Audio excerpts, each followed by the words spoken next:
Hello and welcome back to Background Noise, where abracadabra. All right, now that I've cast a spell on you guys, you are going to have to listen to the entirety of our podcast about Doctor Strange and Doctor Strange in the Multiverse of Madness. I am your host, Joe. I'm Jack.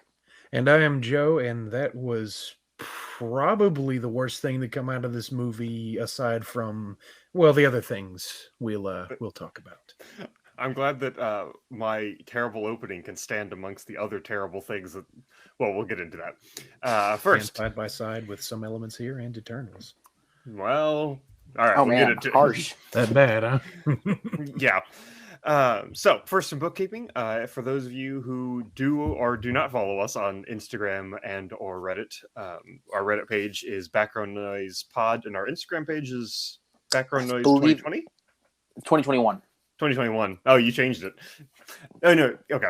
And so we posted our picks of the month for the month of May. So if you want to check those out, get a little bit of extra content, check those out on our subreddit or Instagram page. I think those are all of our bookkeeping things for this week. I think we're good. All right, so I will start us off with our usual summary.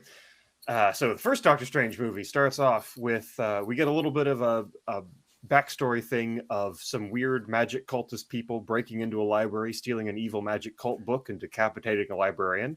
You know, just normal things you do at school. Yep.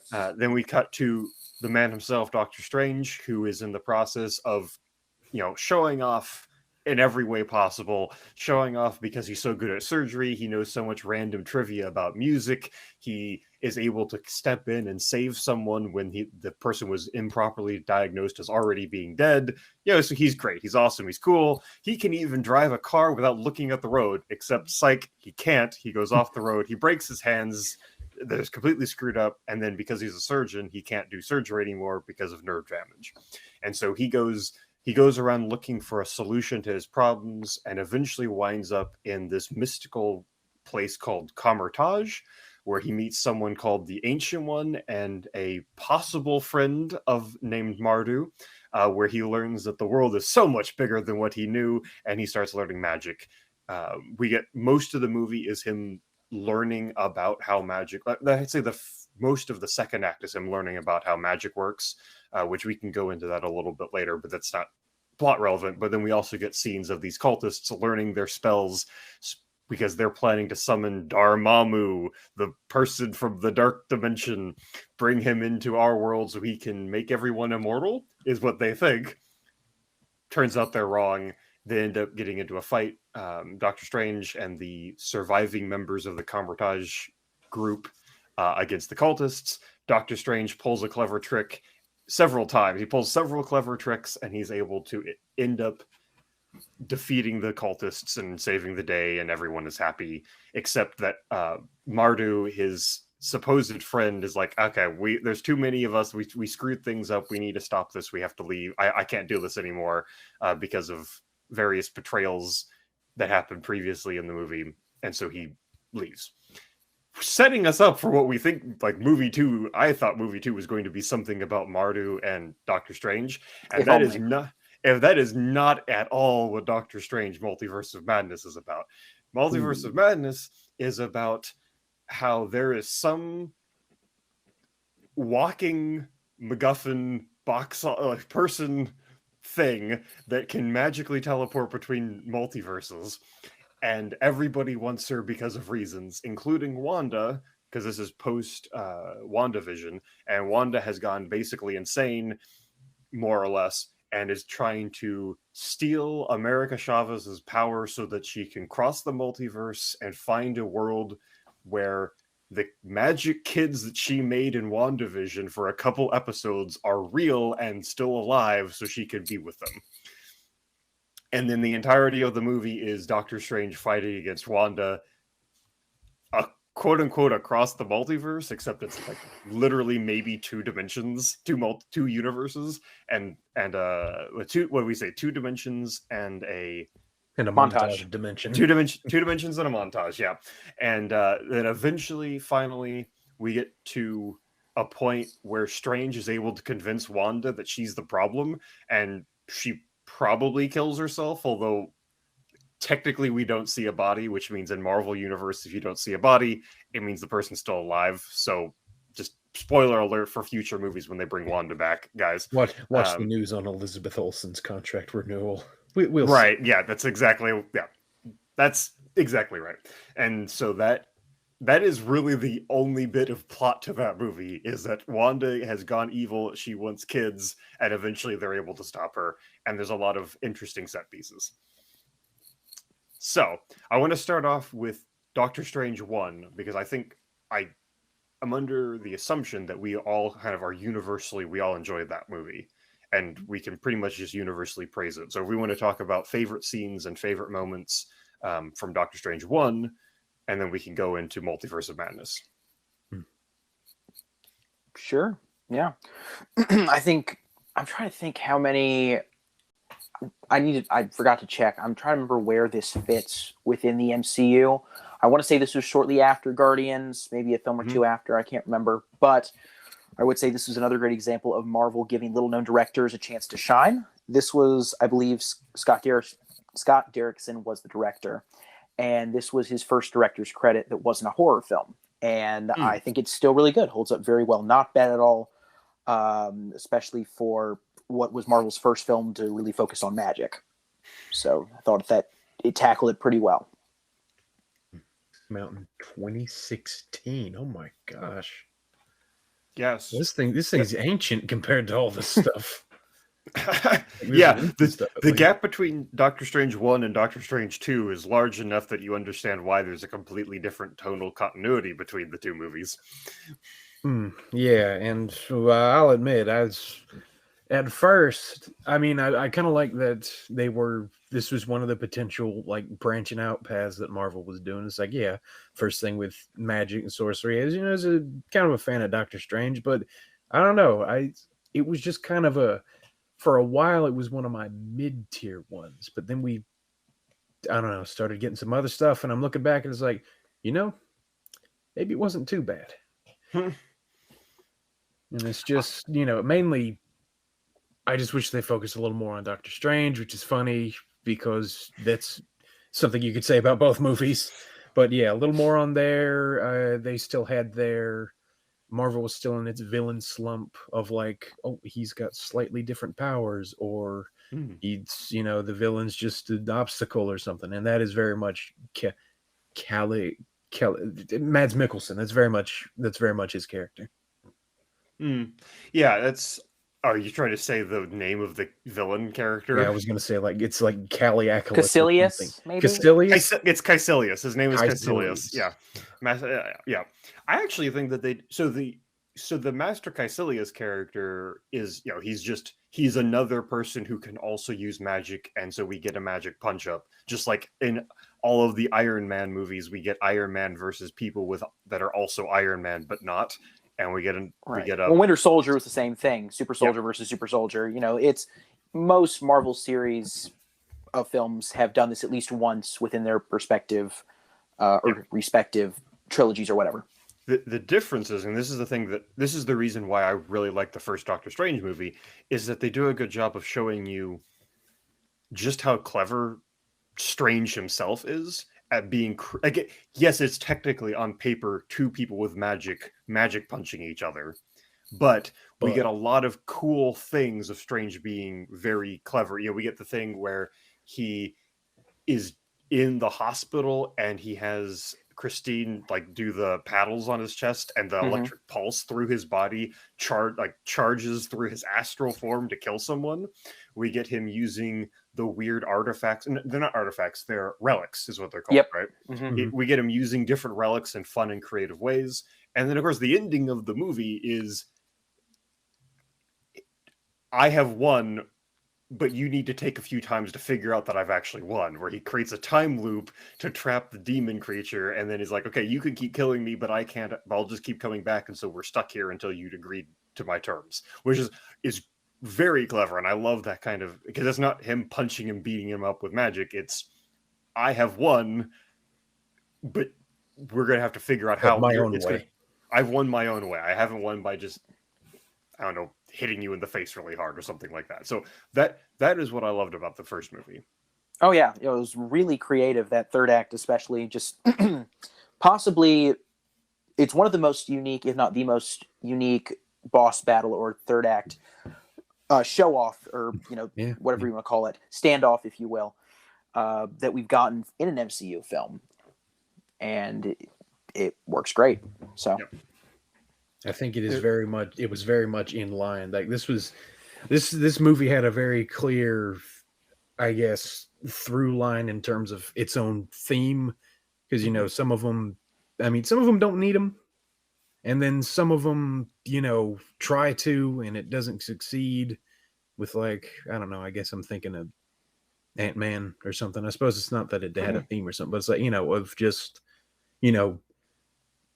overcome. I suppose it's like overcoming, because it's like he overcame his hand injuries. He overcame all the villains pretty much in these creative ways, and it makes sense that he had to be creative because he's a magic noob.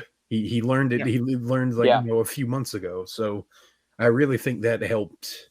That helped everything shine a little. And well, I just kind of wish we had a sooner follow up, because we went from this Strange to which was fine. It's like Endgame Strange. It's like the Sorcerer Supreme, which is again cool, but.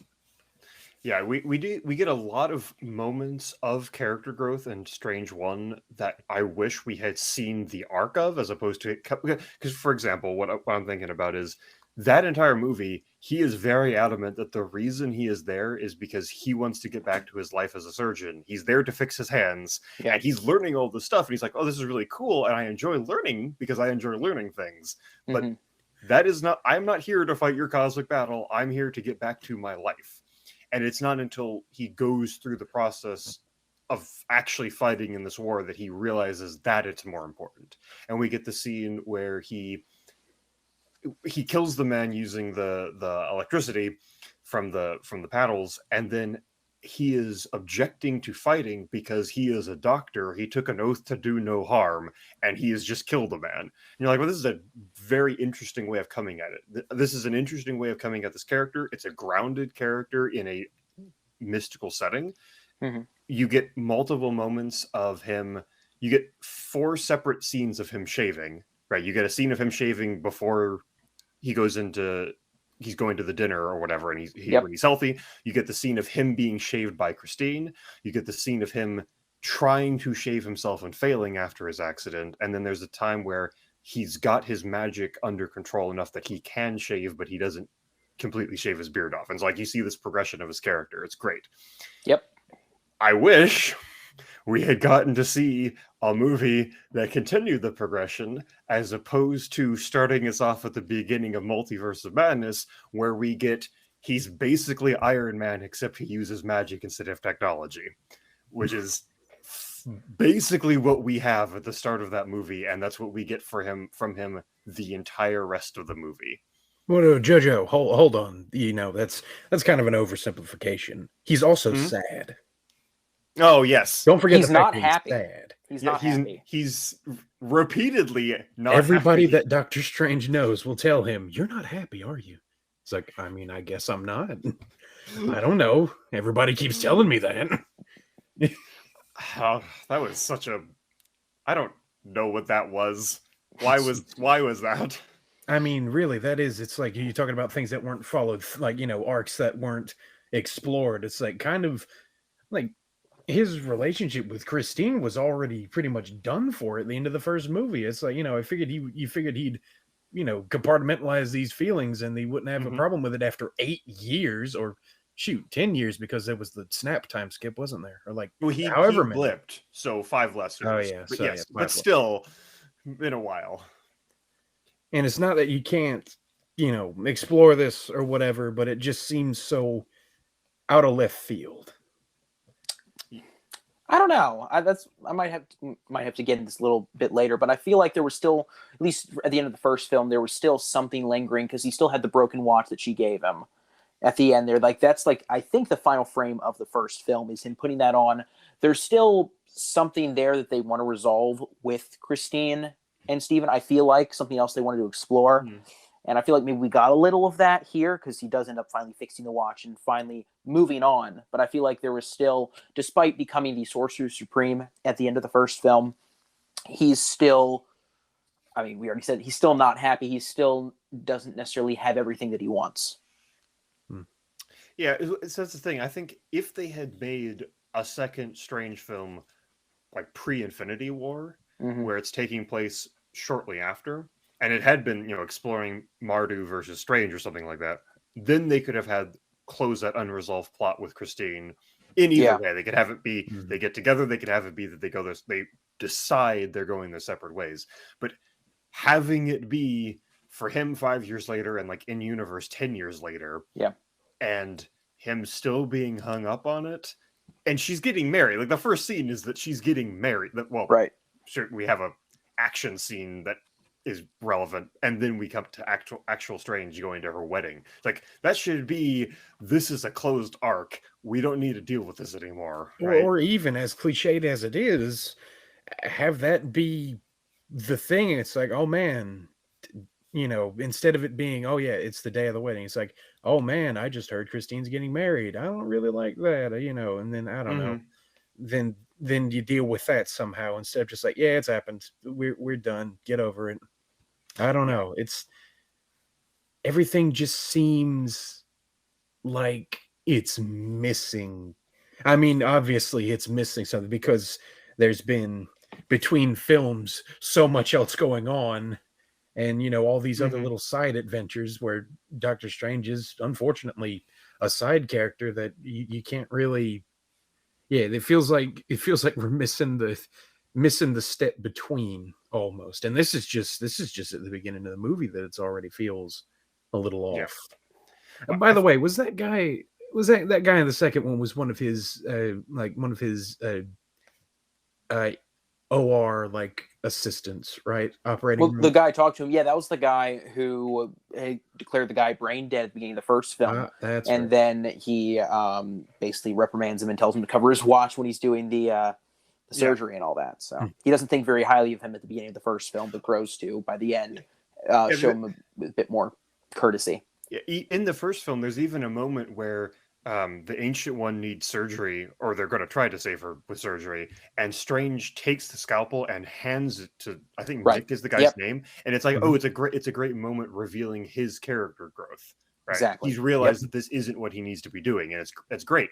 And then now he's just like a joke character kind of thrown in there in the wedding scene before they move on to the important things. Guys, I lost my cats. Get it? Because he's got 2 cats. That's not manly. Yuck.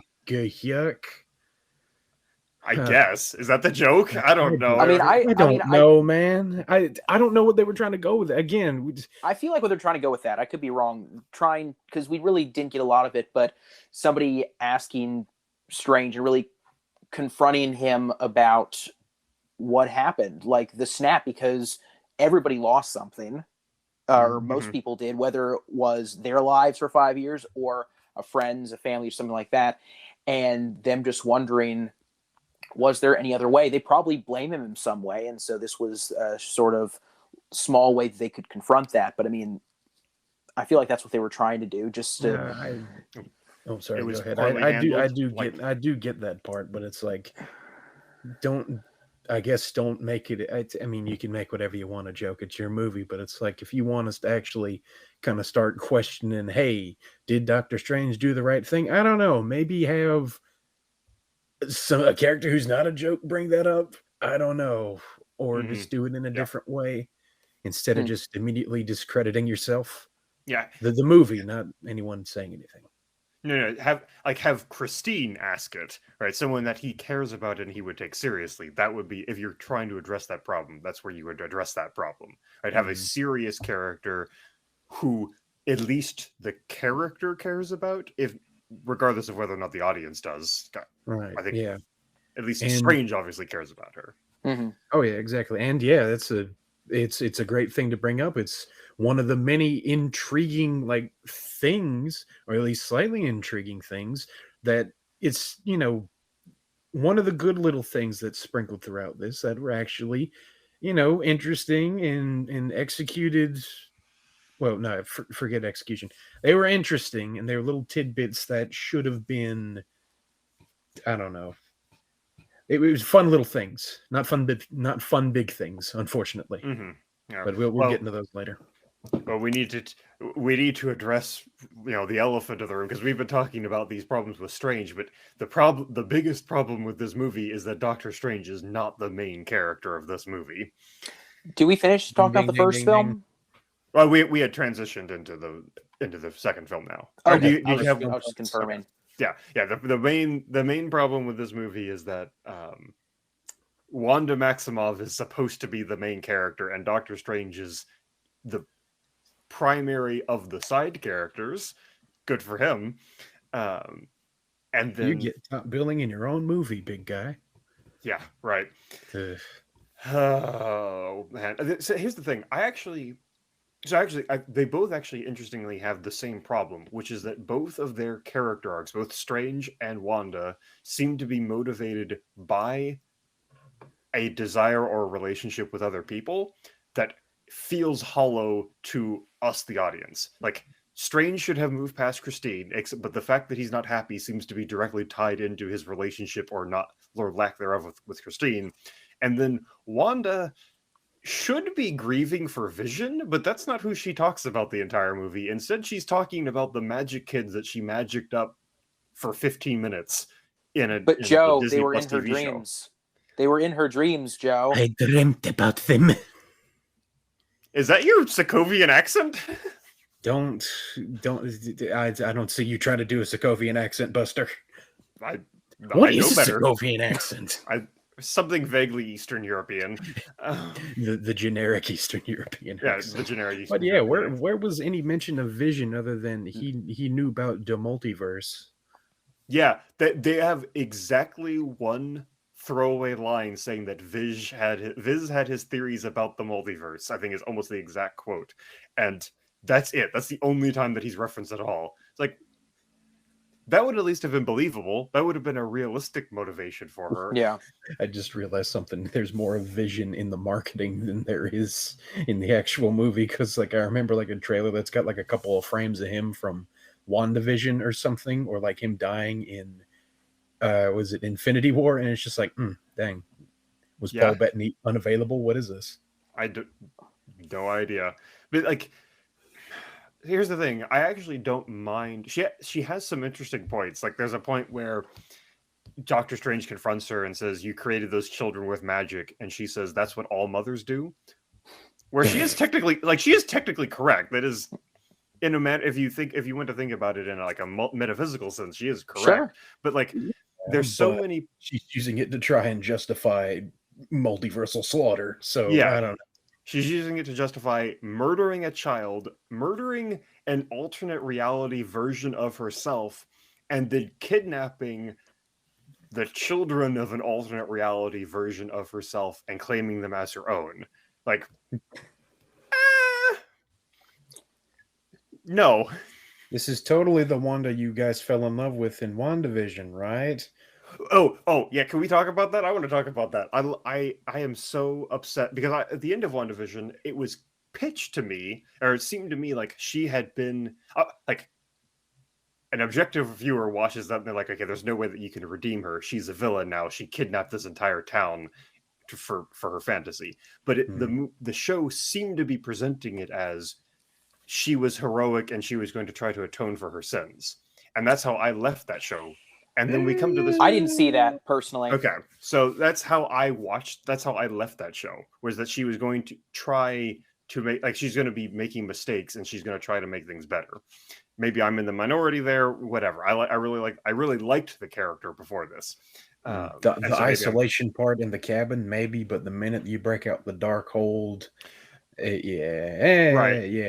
But it should have been I didn't mean to hijack your point, but it's it's not that it's a bad thing that she's a villain. If anything, it's pretty interesting just seeing her be a force of nature.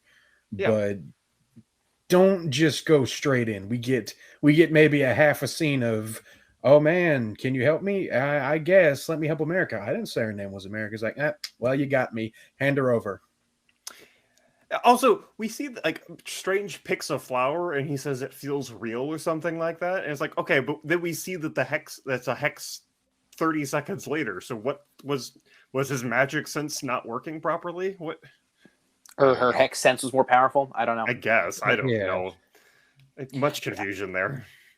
Maybe I'm in the minority, but I felt like her as the villain, even if maybe her motivations weren't the best and maybe a little confusing, especially because we already mentioned the whole thing where why isn't she more interested in finding Vision and just her kids, all that.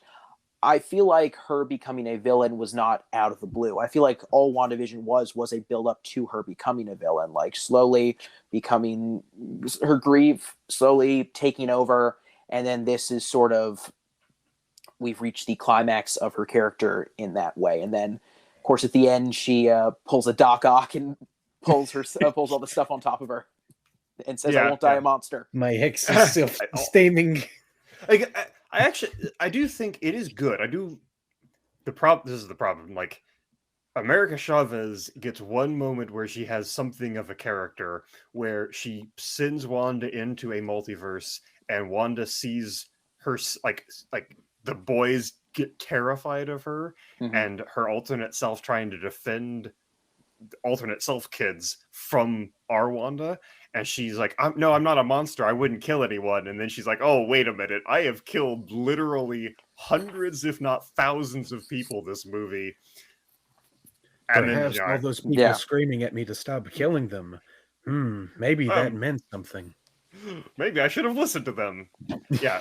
like see, there's so many ways that this could have gone where it actually would have worked. And this goes back to, Jack, what you were saying earlier. I don't know if we said it so far on the podcast. We were talking about this beforehand, about how there wasn't a competent writer. We had a very competent director, but we didn't have a competent writer. And so Right. there are several ways you could have done this. You could have said Wanda is a good person and she is corrupted by the Darkhold. And so she has a good desire, like she wants to be a mom. That's a reasonable desire for someone to have. That's a good thing for someone to want. But the Darkhold is whispering evil secrets into her mind and corrupting her and turning her into something that she isn't. You could go that way. You could go the way of, at the end of WandaVision, she has committed to, I am going to use my magic to do what I want and get what I want, and is actively embracing what we would consider darkness. But you need to make her motivation more believable and more grounded than the kids she accidentally magicked up are the primary motivation for her. Like, make her be trying to get Vision back again. That would make more sense if we're going to go on that hand. But like, I feel like there was hints that the movie was suggesting about how, like, the Darkhold has a heavy cost on its user as well as the universe. And so it's like, okay, they're hinting that Wanda is being corrupted by the Darkhold, but also she's the Scarlet Witch, so she like created the Darkhold maybe originally, or it was created for her, so she was always evil. And it's like, it's just a mess. It's just a mess. Yeah, it's interesting because you have, like, she goes, at least it seems like she goes through this sort of arc in WandaVision, right? She's grieving, and then she mind controls this entire town. She brings back Vision and these kids, and then eventually she gets caught by Agatha Harkness, and she has to let it all go, sort of thing. It's a full arc. And so I almost wonder if they felt like putting Vision back in, because from what I remember from the finale, I've only seen the show once, but at the finale, they sort of have this tearful goodbye, if you will. She finally gets to say goodbye to Vision and actually let him go. So I don't know if I can't remember if she actually gets as much of an emotional goodbye with the kids. I think she probably says goodbye, but I don't know. I feel like maybe her story with Vision was closed, whereas the story with her kids was not.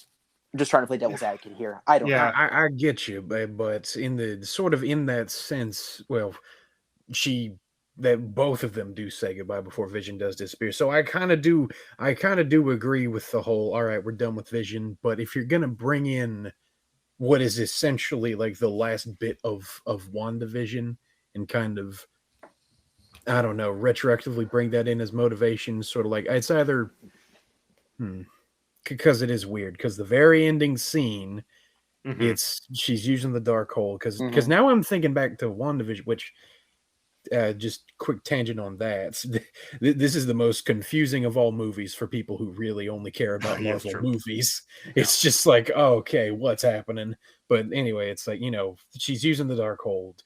Like, is she, and it's implied it's either she's hearing her, and we find out in the movie, it's like, oh yes, she's dreamt of them, but it's like Yeah. she's either hearing her kids, like the versions of her children, or it's the dark hold corrupting her and putting visions in her mind or whatever. And it's like, that's, I suppose that's that Yeah. one tiny seed of like the dark hold corrupting her or whatever. But I think the whole point is like, I can believe that she's motivated to go get her kids. I can believe that, I can sympathize with her enough with the fact that she's a tragic enough character because she's had just everything go wrong in her life practically. Yeah. But the thing is, it just, I don't know. I guess we needed maybe another 5 minutes of WandaVision recap or another 5 minutes of, okay, Wanda's going through something. She's not entirely evil. And then boom, she becomes evil. Just more use Yeah. of the dark hold is driving her crazy instead of, okay, I'm taking hostages now. It just seemed so sudden in the film, not with Mhm. Yeah. prior stuff. It's like it's just one scene where she goes from "I'll help you" to "I'm the villain now." So I think we've several times when we have had movies where we had severe criticism, we've done alternative pitches. So I literally just now have thought of an alternative pitch for how this movie could have gone. I don't know who the villain is yet because I'm literally thinking of this as we're talking. Hit But us with it, Joe Prime. yeah, so Joe my idea is 616. Oh yeah, no, sure. we'll get Good into grief. that. So we should have where there is something going on in the multiverse. Some like there's a crack in the multiverse. There's a break. There's a problem Caused by where Baron Mordo, maybe. sure, there we go. Exactly. Like that would be an excellent way to do it. That could be our somehow. I don't know who, but Mordo would work. But for some reason, there's a problem with the multiverse, and it's a problem that does require Strange to go to Wanda for help. And she is at first hesitant to help because she is like pouring herself into the Darkhold, obsessing over over trying to create real kids, realer versions of her kids than the ones that she had in the WandaVision bubble.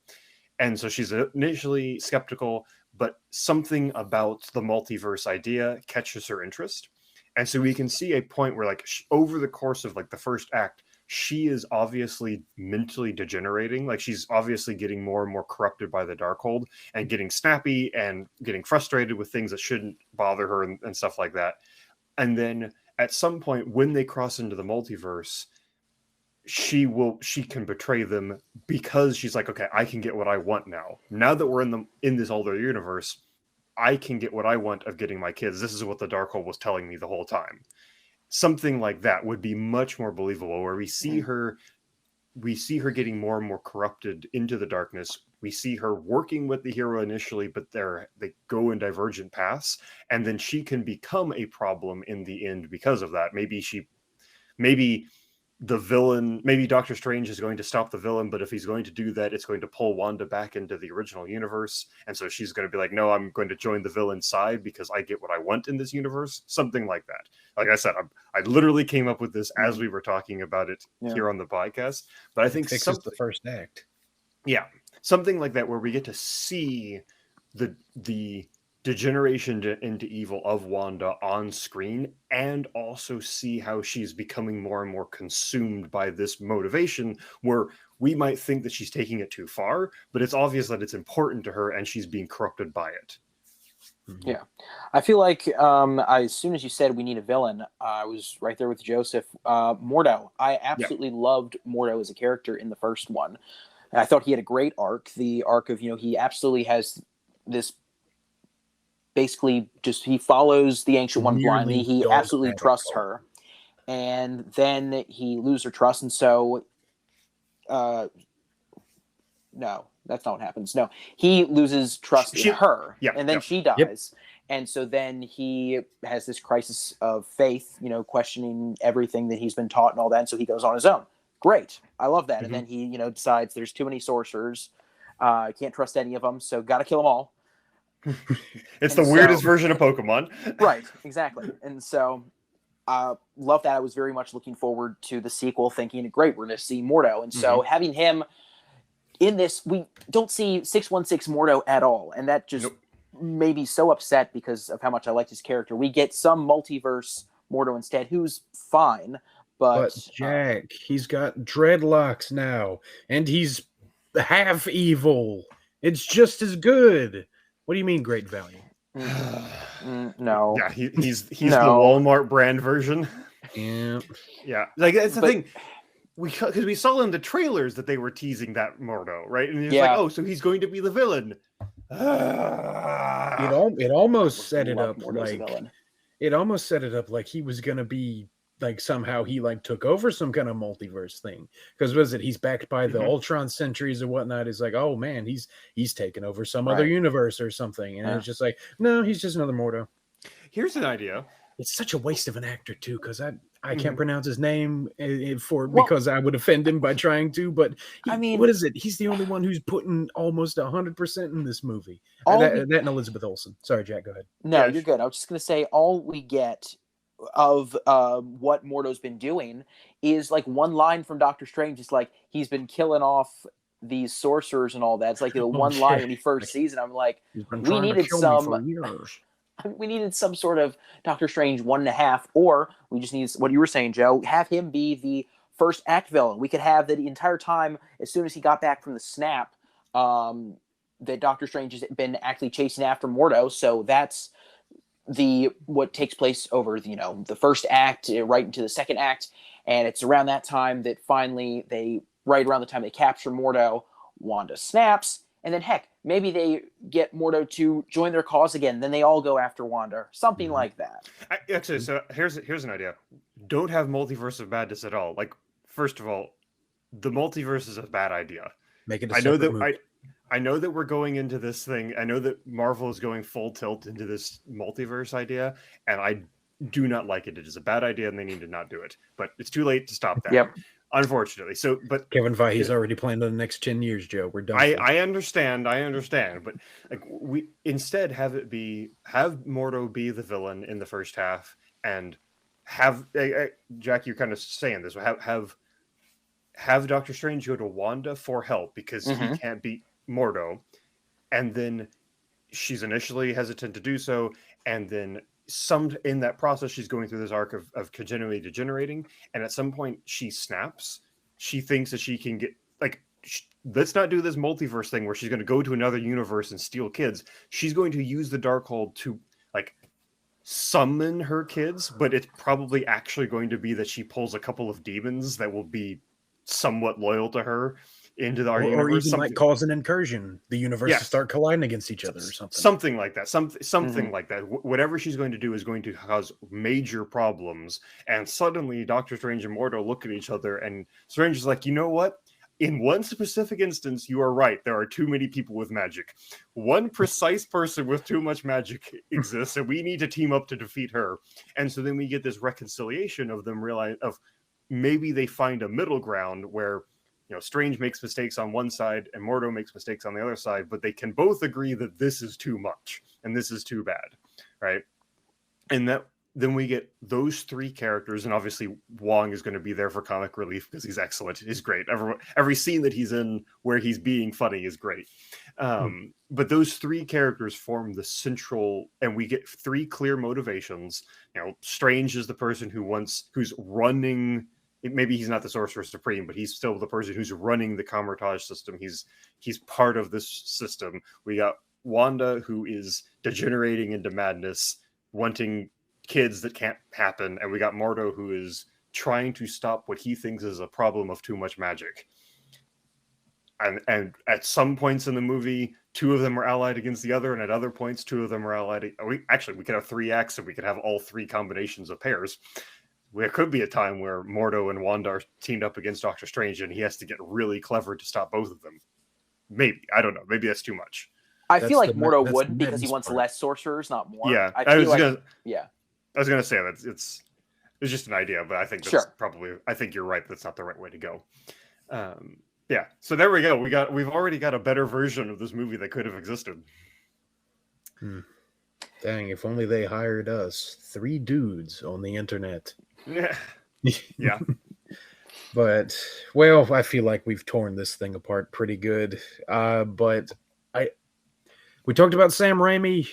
I feel like his elements, his visual language shining through, in addition to some of the performances, like we were saying, are the highlights of this film. And then, of course, let's just get out of the way. Visual effects look great. That's you throw enough talented CGI artists into a room, and they'll come up with breathtaking visuals. That's a given. That's a given for Marvel at this point. It feels bad because there's so much work put into all these special effects and put into you could really tell all the work put into the we forgot to say spoilers for Doctor Strange too, but like the zombie Strange and the deadite cape that he makes out of the souls of the damned. It's like, okay, wow, that took a lot of effort and a lot of manpower hours. Yeah. It's a shame that most people will just treat it as a given, kind of like me, because at this point is like it's a Marvel movie. Of course it's going to look good, or of course the CGI is going to be decent or something. But I just wanted to bring that up and make sure that wasn't taken for granted, which I mean we won't, but Sure. But, yeah. And not just the CGI, but Sam Raimi, I do love all of the horror elements that are put in there. It's not like a full R-rated movie with like an actual horror movie, but all of the little bits of horror, because that's where Sam Raimi's forte is, or at least one of his great skills. They get a bunch of excellent scenes where they trap Wanda in the mirror dimension, and she comes out of the mirror, like she's grabbing people through the puddles of water, pulling them into the mirror dimension to kill them, and then she comes out of the mirror and she's like twists and contorts her body, and it's just horrifying to watch. Turns into it. Ugh. Yeah, like if you didn't realize that she's the villain, you realize she's the villain at that point, right? When you see her do that, and then we get nature. 3 of the 5 kills of the Illuminati are good. Dude, that massacre scene. My goodness. With 3 of the 5 are good. 2 of them are so annoying. Like that's right. She takes away Black Adam is his name, right? Black Bolt. Black Bolt. Black Bolt. Oh Thank my you. gosh. Sorry, Black One Adam of the most powerful characters in the Marvel universe. Right. I was just in shock that entire scene. As soon as that happened with Black Bolt, I'm like, oh my god. That's amazing. And then Mr. Fantastic goes to try to hit her, like stop her, and then she just causes him to unravel. And then we get smartest man in the world. No, smartest thing of string cheese in the world. Yeah, and then we get a punch up. Captain Carter. Captain Carter is decapitated by Ron Shield. Yeah, and then decapitated, cut in half. Right? Yeah, bifurcated. There we go. And then we get the Professor X. That version's Professor X tries to go into Wanda's mind to like stop her, and then we get some excellent horror in that. Rising tension of this like ominous red mist that's coming in on the mind palace kind of thing, and then his neck just snaps. Like there's so many good things in this movie, like especially with the horror. Like if one of you guys said this to me before, where this is a movie that if we got an R-rated 3-hour Raimi cut, like the Snyder cut of Justice League, if we got the 3-hour long R-rated Raimi cut of this movie, that would be something worth seeing. That would be director's cut would be very interesting. Apparently, the full cut, I don't know if it was R, but I do know it was like a lot of reshoots too. 2 hours, and there were apparently a lot of reshoots. I think the total came out to like 2 hours and 40 minutes, and we ended up like a 2-hour film or something. So I'd be very interested to see if they actually come out with that, though I don't know how common that is with Marvel films. I don't think it is, but I don't think Marvel's desperate enough to do that. Not like DC was. No. But yeah, this is definitely one of those films where I feel like I appreciate it more than I like it, because I'm very glad that they were able to give Raimi this much freedom in the director's chair. It definitely seems like he had a lot of fun with what he was given, and he was able to really shine in a lot of scenes. So just as a visual experience, I'm glad the film exists. Danny Elfman doing the score, getting that team up again was just amazing because Danny Elfman did the score for the Spider-Man trilogy, so the music was excellent. On that note, there's an excellent scene, Strange versus Strange, where they're using the we get a music battle. They literally have a music battle, and it's excellent, and I love that. That was the most ridiculous thing I've ever seen in a Marvel movie. It was also the greatest thing as of happenstance. Because like that kind of stuff, when I imagine magic battles in my head, that is the kind of stuff that I imagine for magic battles. And seeing that, if only we could get more of that. I know. The magic battle cut. The magic battle cut, yeah. You don't understand. We need to focus on America. Yeah, well, I'm glad this film asked the real questions like, is America okay? And what happened to America? You've seen better days. Finally getting to the real questions here. Yeah. The real issues. Bro, this is why I come to a Marvel film. Political. All right. Oh, well, we got any other thoughts, gentlemen? Yeah, a little bit. Oh, hold on, okay. I got to get to page 3. Oh, page 3 of the book. No, the secret page 3 material. Don't worry. As good as the well, first of all, since we're going back to the Sam Raimi thing, as good as his style did shine through, I do have a more, I don't want to say cynical take in terms of involvement and creative freedom and whatnot. It's like they definitely let him do camera stuff, that's all over the place, and it's the movie is better for it, of course. This is, camera work wise, they actually move the camera, so that's cool.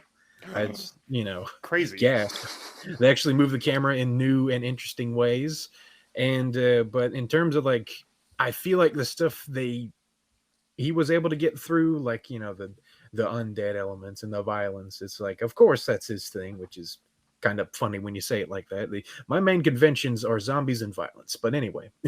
But I feel like that's just the ones they were able to get through. I'm not saying he had like a 20-minute scene where somebody gets vivisected or something, but it's like, I don't know, it's more like, oh man, we can let him do this, but not this. That's too much. We can get that. We can get the crowd saying this is the most hardcore Marvel movie I've ever seen.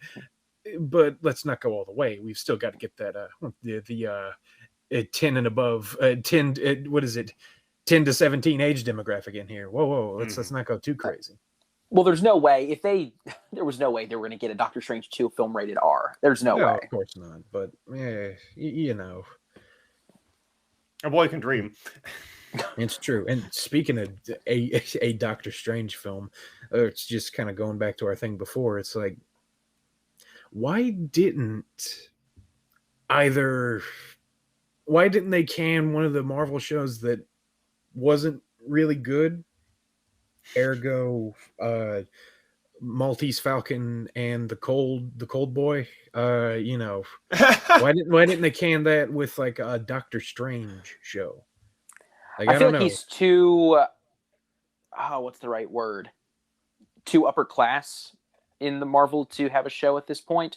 I mean, I'd watch it. I think it'd be great, but I feel like he had maybe gotten too popular where a show wouldn't have worked. Though I totally would have watched it. I've heard they're going to do a Wong show, which would be interesting. I'd watch that.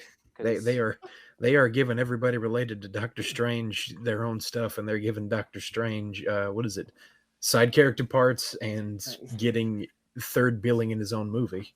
I feel like there's the perception that he's the highbrow, that he's one of the big mainstays, but they don't treat him right. They do him dirty.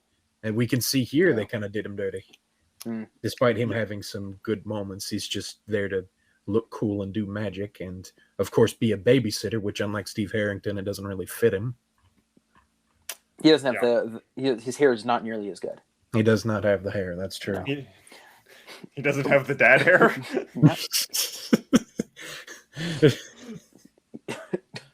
I wanted to touch on the Illuminati scene real quick, just because I think we touched on it briefly, but just highlight. Okay, we finally got to see John Krasinski, my boy, John Krasinski. Fantastic, which was amazing. So I'm very excited to see. Hopefully, this means that we'll get to see him as Mr. Fantastic in our upcoming Fantastic Four film whenever we get that. Most definitely.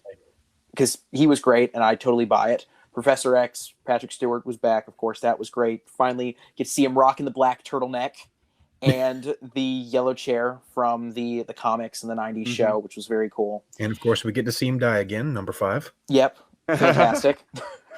And a very minor thing that I just thought was cool that they did this was there was, very briefly, some of you guys might remember this, in the mid-2010s, they tried to do an Inhuman show and it failed, and none of the characters looked very comic accurate, so they got that same guy back as Black Bolt in a very comic accurate costume, and so That I was the same appreciate guy? that.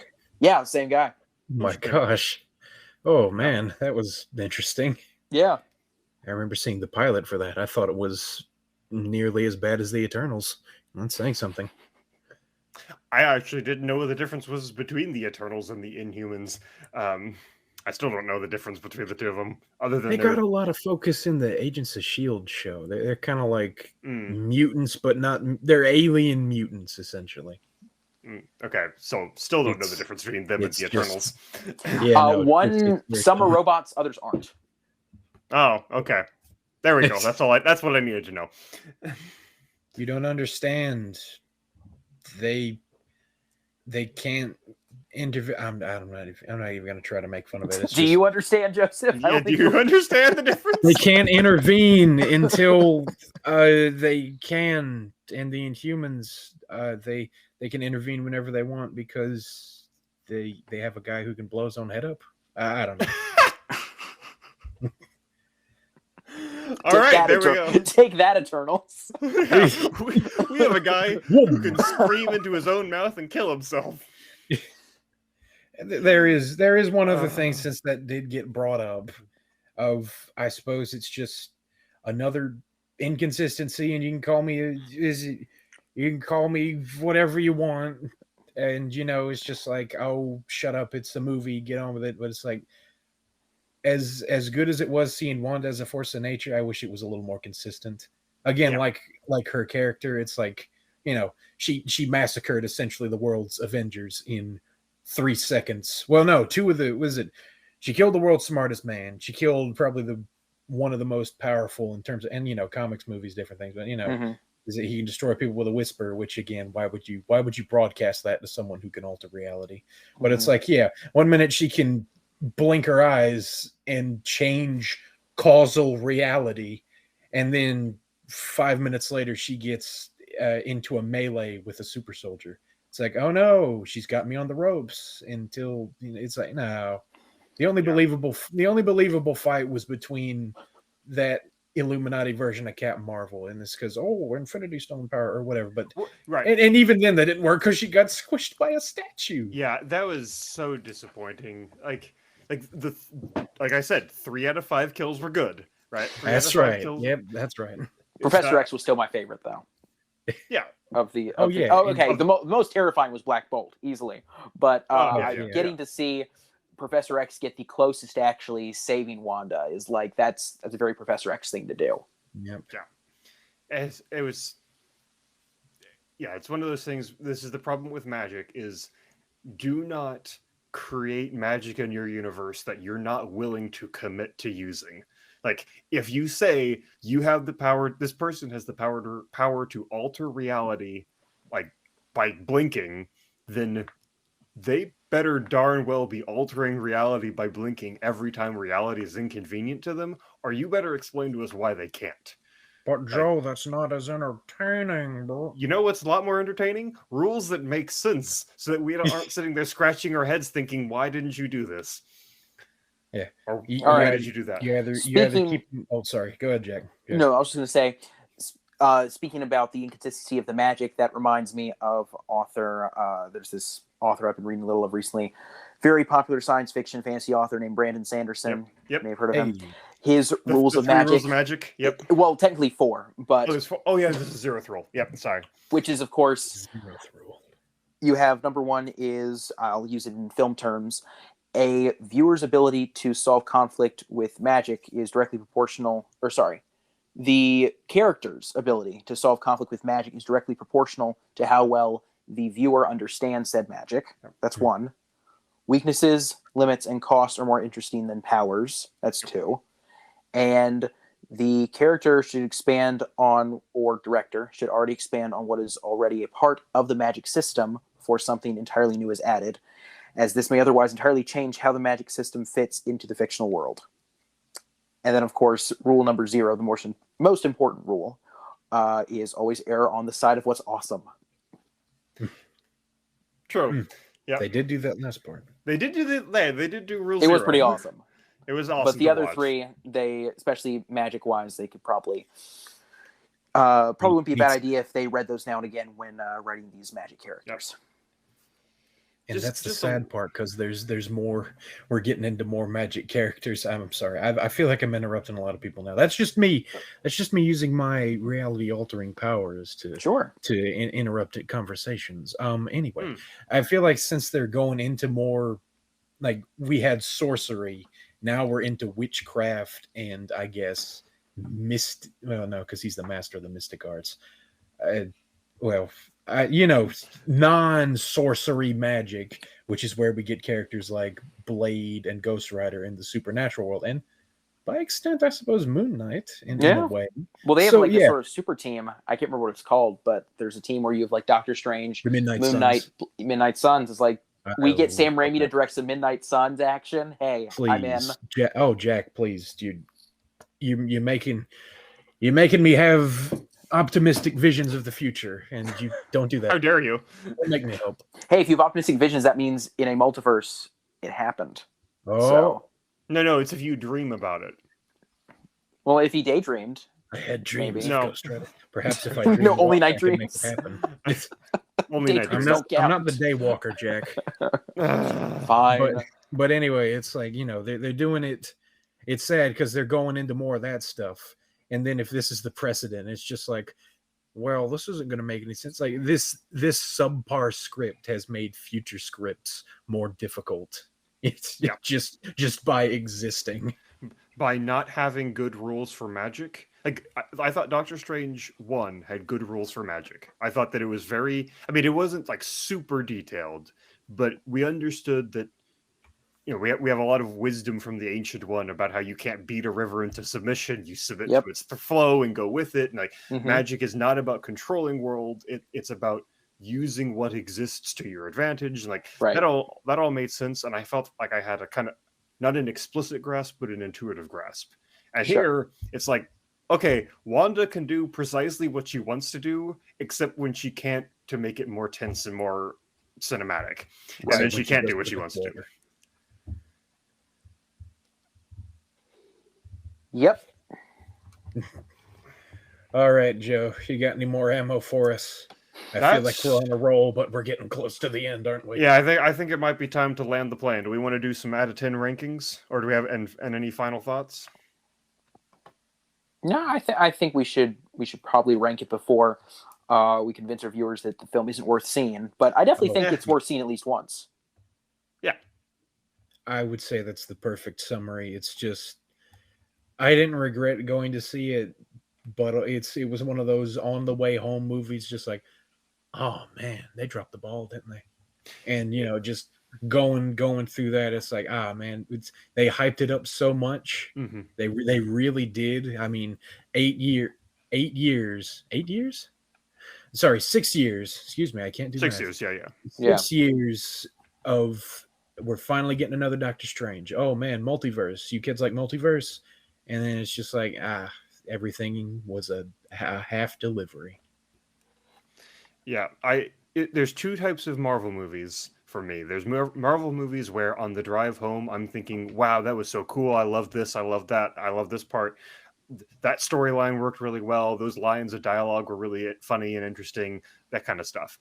And then there's the other kind of Marvel movie where on the drive home, I'm thinking, I wish they had done that. I wish that it had been like this instead. I wish that, and I'm finding myself critiquing and finding all the little things that could have made this better, or alternatively creating an entirely alternative script that would have been a much better script. Unfortunately, this one is in the second category. Like, it's fun to watch. You will enjoy watching it, I think. And I will probably rewatch it the next time I do an MCU marathon. I'm not going to skip it. But I'm not going to go out of my way to watch it on its own. Yeah. It's kind of sad, or at least for me personally. Yeah. When I think about the films we've watched recently for the podcast that have come out in theaters, so we've had Morbius, we've had Sonic 2, we've had Fantastic Beasts 3. I've personally liked, I think, looking back from them all, I like Doctor Strange 2 more than all of them, but Doctor Strange 2 still is not great. Yeah. Yep. Boy. Yep. So, anyway, I guess we're doing our 10-star reviews at this point. Yep. For both of them. All right. I guess I can go first since I said it. First one, I would give a solid 8 out of 10. Good movie. So glad it still holds up on a rewatch.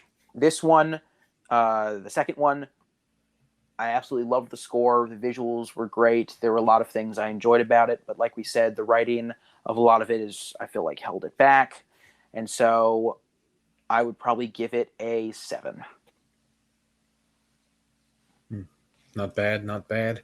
I gotta give the first Doctor Strange just the fact that it was kind of the cool, semi-fresh, or what fresh breath of fresh air for the MCU at that time. 6.5. That might not sound as good as others, but it's like it's good.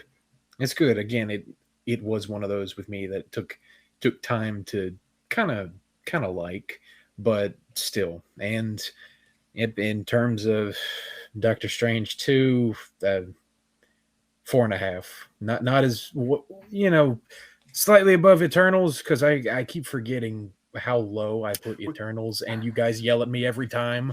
We retconned Eternals down to a 1, I think. Okay. Because Eternals is our worst movie. Okay, well, yes, and then I'm still comfortable with that 4.5. Like you said, I don't regret seeing it. I'm not going to seek it out again, and that's a shame because Sam Raimi should put this in his. I mean, he doesn't need a highlight reel. He's Sam Raimi, but you get what I mean. You get what I mean. And if you are a fan of his work, you should be able to kind of plug your ears and fast forward through the what is it, the garbage, to get to the actually good stuff. If you just like his work. Yeah, that's fair. I am much more of a fantasy guy than a sci-fi, and so because of that, first Doctor Strange was exactly what I wanted, like much more of the kind of thing that I want in a movie. And so that was a 9 out of 10 for me. And then this second one fell pretty hard. I'm gonna put it at a 6 out of 10. It is functional. It is competent to watch. Not competent to watch. It is okay to watch, and you will enjoy watching it if it's a good popcorn movie to watch in the theaters. But there's not really anything there that makes you super excited afterwards, and several things afterwards that make you kind of annoyed that they were in there. All right, I think any. So what'd you give it? 6. I said a 6 out of 10. You said 6. I didn't hear that. 6.5. 6.5. You say 6.5 or 6? I thought I said 6. Maybe I. Okay. I think in my head I said it. Whatever. Wait, Joe. Yes. Are you sure you said that? Check the room. Is there someone trying to dreamwalk into you? Is it Pirate Joe? No! Yar har fiddle dee. He's a zombie. No. He's evil. All right. I think that's probably about all we could do for today, folks. So, as usual, thank you for tuning in. Thank you for listening if you have been listening up to this point. And if you haven't, hey, you haven't missed all that much. We have been Background Noise, and I think next week we're going to be talking about Moon Knight, correct? Correct. Yep. All righty. So be looking forward to that. And until then, bye. Oh, wait. Oh, it's over.